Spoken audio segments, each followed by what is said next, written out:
Police হচ্ছে একপেক্ষভাবে কাজ করছে নাকি নিরপেক্ষভাবে কাজ করছে? এটা দেখতে গেলে পক্ষভাবে কাজ করছে, ভালো লাগছে। গতকালকে আমরা দেখেছি যে আন্দোলনকারীদের উপরে পুলিশ হচ্ছে লাঠিচার্জ করেছে।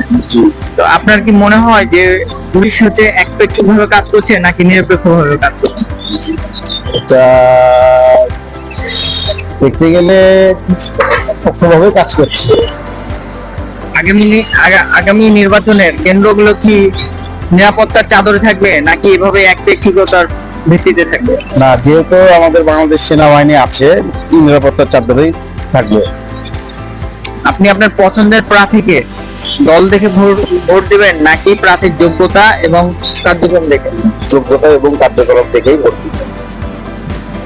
রাজশাহী সহ সারা বাংলাদেশে প্রধান তিনটি কি সমস্যা রয়েছে যা আগামীতে পূরণ করা একান্তই প্রয়োজনীয় বলে মনে করেন?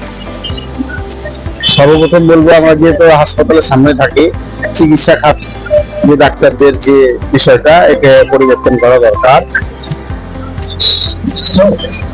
আর সকল প্রকার মানুষের নিরাপত্তা, যে আপনার মানুষ যে আপনার ভুক্তভোগী, এই নিরাপত্তাটা দরকার হবে। দুটোই হচ্ছে আর শিক্ষা ব্যবস্থাটা